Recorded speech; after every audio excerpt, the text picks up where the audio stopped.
Okay, today, we will start to cover the section 2 and 3, growth model and population models.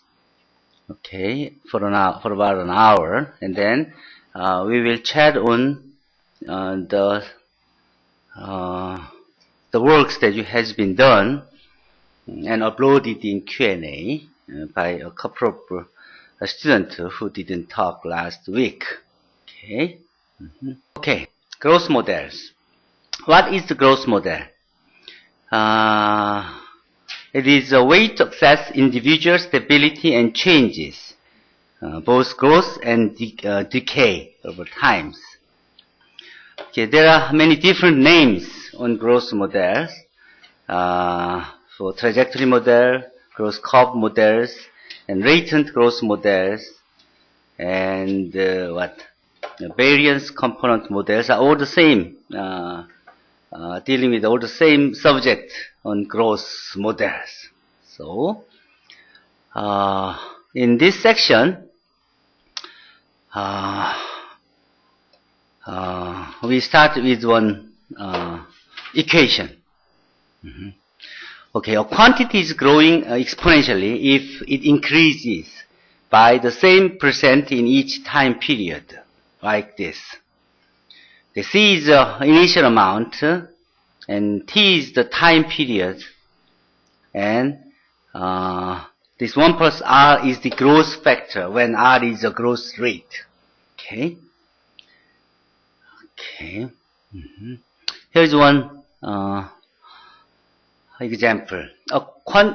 Also, a quantity is decreasing exponentially if it decreases by the same percent in each time period, like this. Here, the C is the initial amount and T is time period. But here, instead of 1 plus R, we have 1 minus R because it is decreasing. So decreasing factors. Okay. The exponential growth and decay models can be written in this way: growth model and decay model. Okay. And T is a time period, and this is the simulation of the graphs from each of the model. It's increasing exponentially. It is decreasing exponentially as well, because this ratio is greater than 1 and this ratio is less than 1 here. Here's one example of this exponential growth model. Suppose we have a 20 rabbits released in a wildlife region, and the population triples each year for 5 years. Then what is the percent of increase each year? Here, the solution says the population triples each year, so the growth factor is 3, so 1 plus 3 is equal to 2. So the growth rate R is 2. So the percent of increase each year is 200%. Okay? Okay. Okay.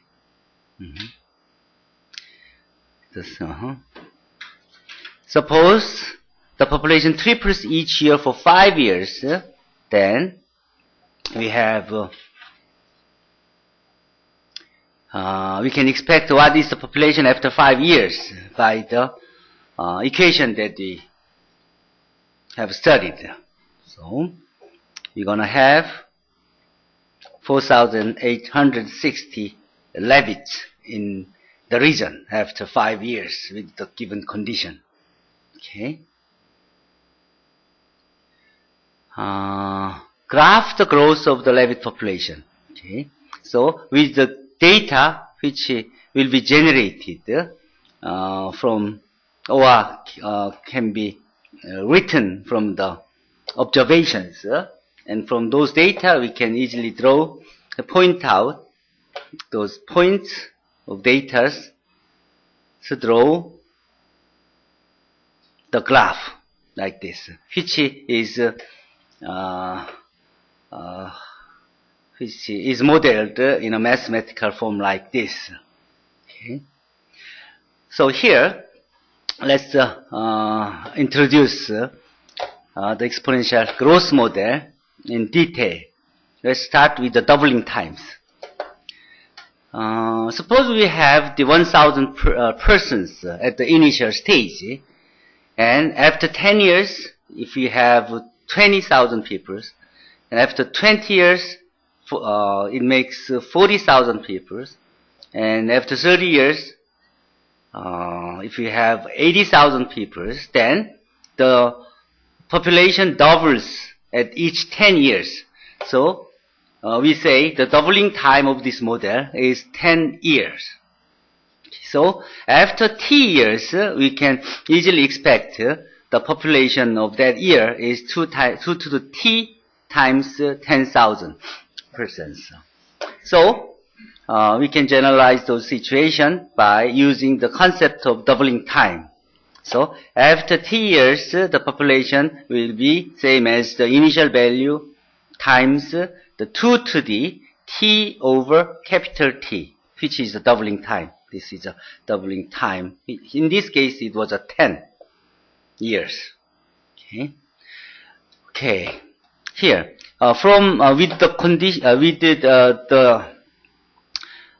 the initial conditions, like suppose we start, so doubling time was 10 of the previous model, and initial value is 10,000. Then we can easily generate the populations from those given informations like this in a table. Then we can draw the graph of it. As you see, this increase was done in exponentially. So this is a typical model of exponential growth model. Okay, and also we can find the growth model, a growth rate, the increasing rate, which is we can add the growth rate in it. Okay, also this growth rate p% can be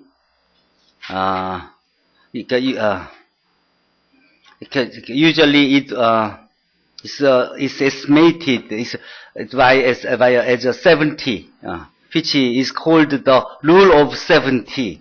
So usually in the exponential model, the doubling time is approximated by 70 over the p, which is the growth rate. So if we have the doubling time, then we can extract the growth rate p from this rule of 70.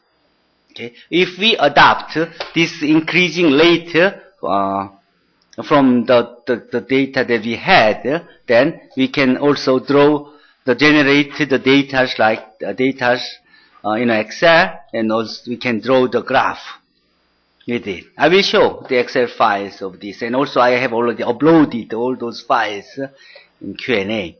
So with those, the equation and the initial data with the doubling time and growth rate, we can simulate a lot of situations as you see in here. Okay, and then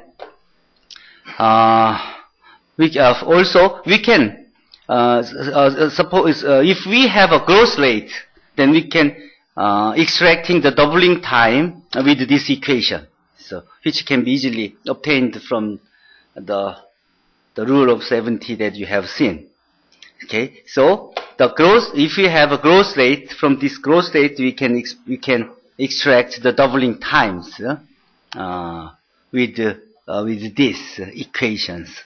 So if we put all together, then we can have a table with the doubling time and initial values, and also the increasing rate and growth rate here to simulate what it is. Okay. The graph shows the simulation of two tables. As you see, it quite well matches. As you see. So those formulas are working together perfectly. Here, but the exponential growth model is not a perfect answer for the real life situation. You see, exponential growth of a population occurs when a population has a continuous birth rate throughout time and is never hindered by the absence of food or the abundance of disease. So, but in the real life, we can have a shortage of food, or we may face diseases which will affect the whole population. So, this is an exponential process that will continue until the resources become scarce or run out. So, exponential growth models are good, but it may not well match it in the real life situation. In real life situation, it is very common for population to be restricted by a lack of food and the presence of predator and diseases. So, as time goes, the population approaches to the upper limit of the number of individuals the environment can support. So we should consider the environment that we are living. Okay. So this upper limit is referred to as its carrying capacity. So we build up another model from the given one, which is called the logistic growth model, like this. So thus, in logistic growth patterns, we can expect the population to increase exponentially up to a point, and then suddenly level off as resources become scarce. Yeah. So, okay, here the exponential growth model, doubling time, and so usually the logistic growth rate can be found by R times 1 mass population over carrying capacity. Okay, here R is the growth rate that you have seen. As you see here, this is the exponential growth model. Then these red ones are the logistic growth model. So it's increasing growth exponentially, but usually at certain point it goes like this. So we should reflect this situation in the model. Okay, so but also this may not really reflect all the real situation. So we may revise it to fit the real situation. So we may extend this logistic growth model to fit the real data that we can find from the situation. Here is the I have made the growth model files and extended growth model files. Let's take a look on it. Okay, here, this is the data which was generated with the interest rate or the increasing rate 5% for the period, and these are the data which was produced from the one. Then this geometric growth, this geometric growth can be simulated with the scroll bar as the increasing rate changes, and also initial conditions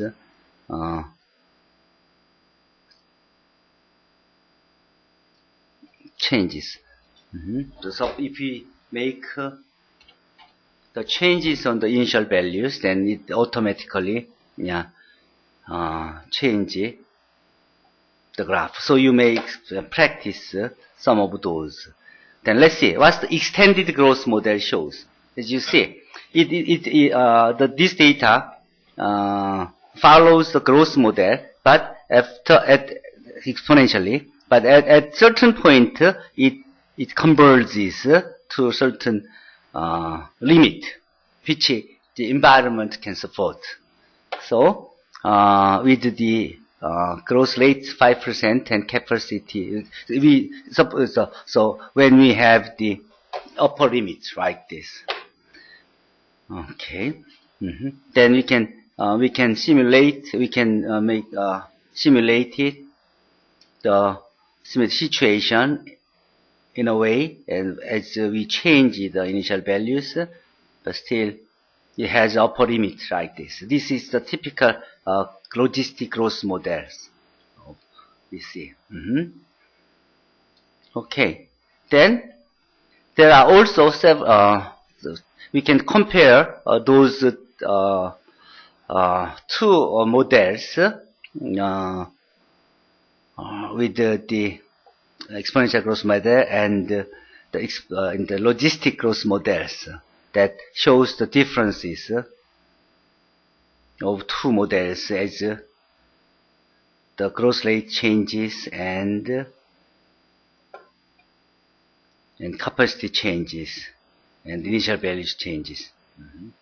Okay, so these are the things. So since you already have the files with the equations input, all you have to do is from the data that you have found, and then you can find the coefficient of those to expect the future population of the data that you have, depend on the model that you're going to choose.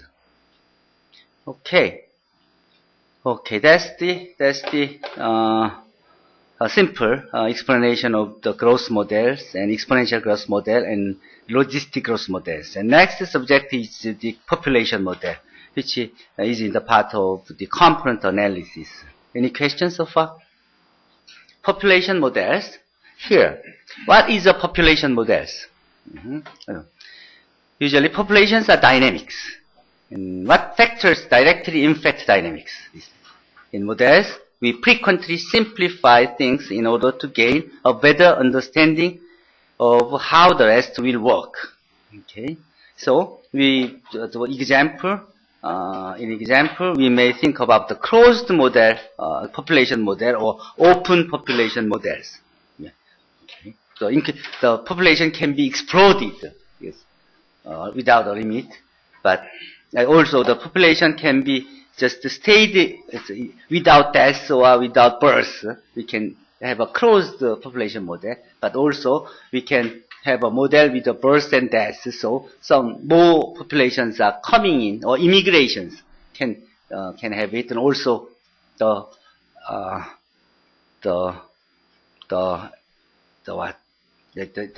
immigrations may affect in the population. So we can have several different type of population models. So we're going to start with a simple model first, like this birth and death and immigration and emigration affect the populations. This population model is one of the most important math models, and this models allows a better understanding of how complex interactions and processes works. And ecological population modeling is concerned with the changes in population size and age distribution within a population as a consequences of interactions of organisms with the physical environment, with the individuals of their own species and with the organisms of other species. So population models are used to determine maximum harvest for agriculturalists and to understand the dynamics of biological invasions and have numerous environmental conservation implications. Population models are also used to understand the spread of parasites, viruses, and disease. Okay, so methods in population modeling have greatly improved our understanding of ecology and natural world. Here is the history of this population model. In late 18th century, biologists began to develop techniques in population modeling in order to understand the dynamics of growing and shrinking both populations of living organisms. Here, one of the most basic model of population growth was the logistic model of population growth formulated by Hurst in 1838. Okay. This population modeling became of particular interest to biologists in the 20th century, as pressures on limited means of sustenance due to increasing human population in part of Europe were noticed by biologists like Raymond Pearl. So, in 1939, contributions to population modeling were given by Patrick Leslie. You should remember this name, as he began work in biomathematics. Matrix algebra was used by Leslie in conjunction with life tables to extend the work of Lochta. So matrix model of population calculate the growth of population with life history variables. I'm going to explain in detail on this matrix model. Okay, the logistic population model, the Lochta-Volterra model of community ecology, the life table matrix modeling, the equilibrium model of island biogeography, and the variation thereof are the basis for ecological population modeling today. Okay, so you should understand when it started, and also Leslie and Lochta-Volterra models, matrix model as well, which was heavily used in 20th century. And here are the basic equations for this population model. This is the equation for the logistic growth, and this is Lochta-Volterra equation. This is island biogeography models. Okay. Here, we start with the simple population models. Entity analysis. Usually population depend on birth rate and death rate. In detail, we may start with the children's, and as time goes, they grow to be a person who can work in economic activities.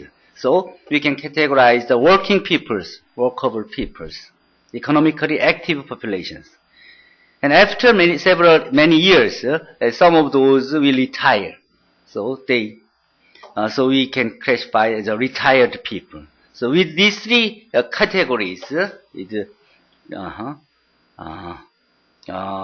birth and death rate, we can really have a mathematical model of the population of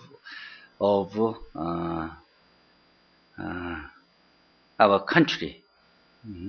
Okay, here what we have to think is the aging. Yes, so these situations are changing as time goes, and also the death rate and birth rate will affect on this population models. So these are the things that we have to consider to build up a population model. Okay, this graph shows what I have told. Suppose we have the number of children, and they grow to be the economically active population. Let's say it's the workers.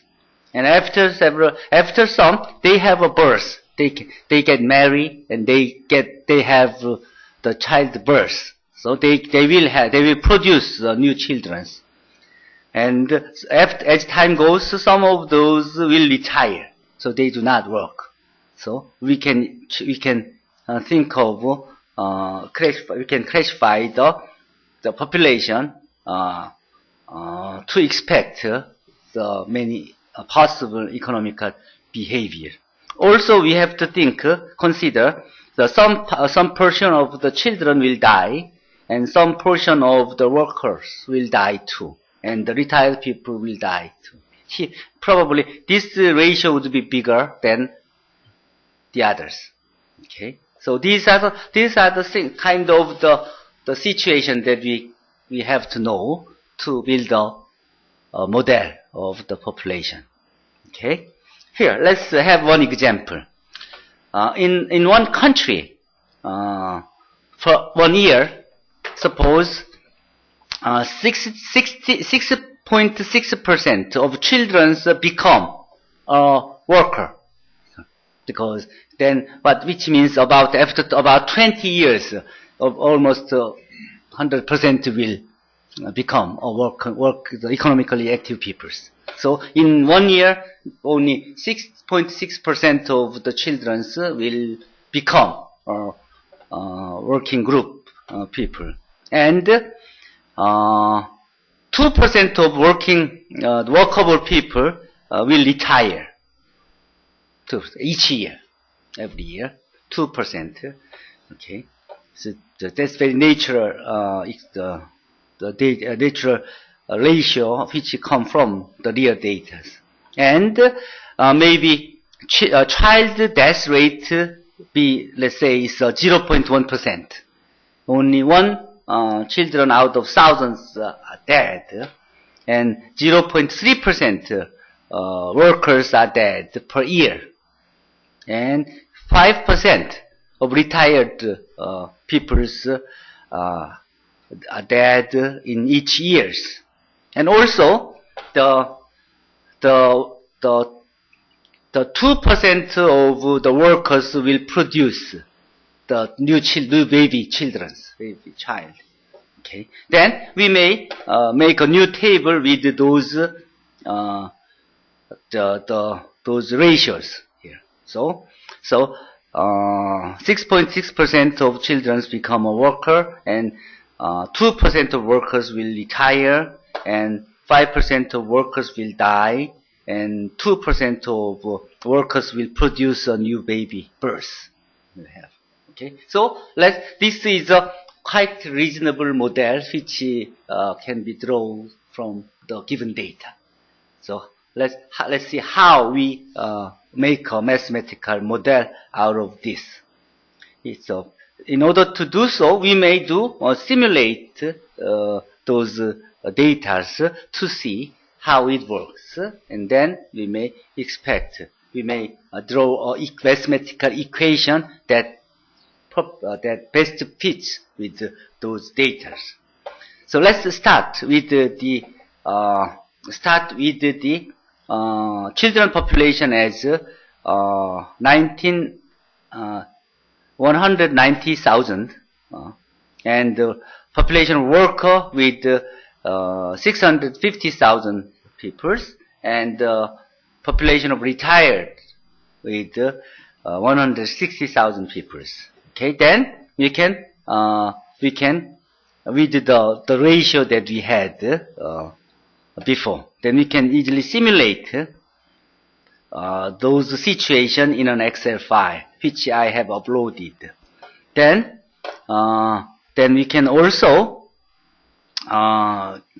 generate the data of each of the information on child and workers and retired as time goes. So we make the equations in here, and the workers and retired populations with the given informations. Then we can generate the data, and also we can draw the graph of it. So with the given informations, we can generate the data, and we were able to draw the graph of the changes in populations. Like as time goes, after 7 years, the retired peoples and the workers and children's ratios like this, and as time goes, with those data, the whole populations are increasing a little bit, and then after 20 years, it starts getting decreasing, and that makes it after 100 years, it has this kind of combination of the three groups. Okay, and also, this is the ratio of the population in a different graph. This is a total number of the populations, and this is the ratios of the three categories. Okay, we can draw the mathematical formulation like this. Okay, here greens are retired population, and W are working groups population. C is for children's populations here. So as time goes, we can have the difference of delta Cn for children's population, and delta Wn for the workers population, and delta Rn for the retired populations. So how do those effects, how these can be drawn? These are from these children's populations are made from the workers population times what? The birth rate, and plus also the workers will have some of them will die. They will die, and so some of children will die. Some of children will have the new birth. Okay, and it depends on the number of populations, the workers as well.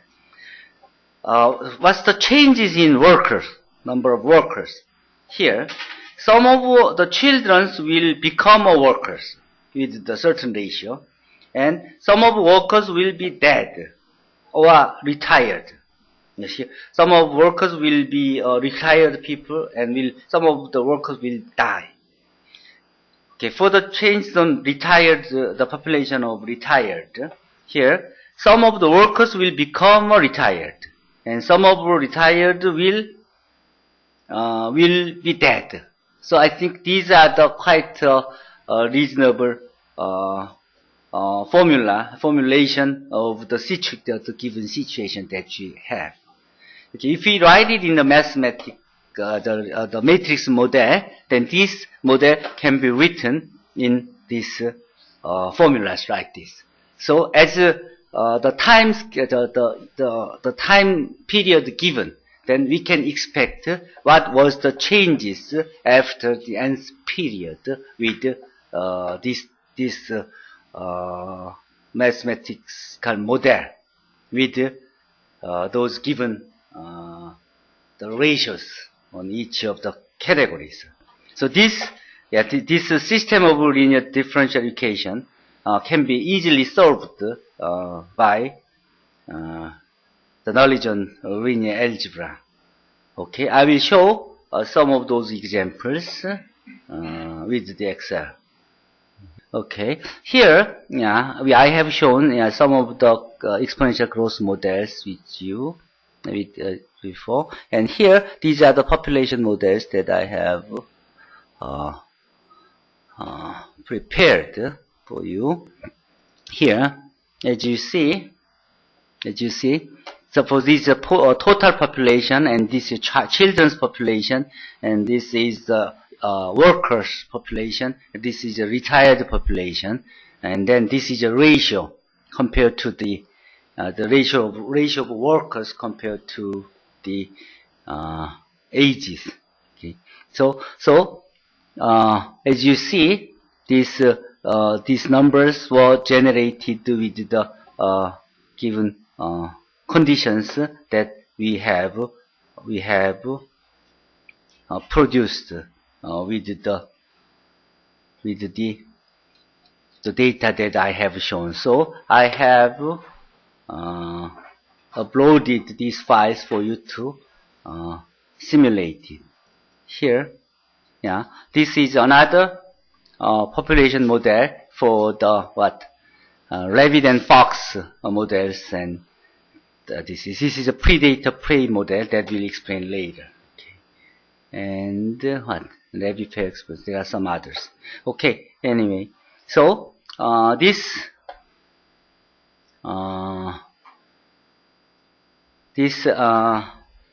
explains the population models as you saw.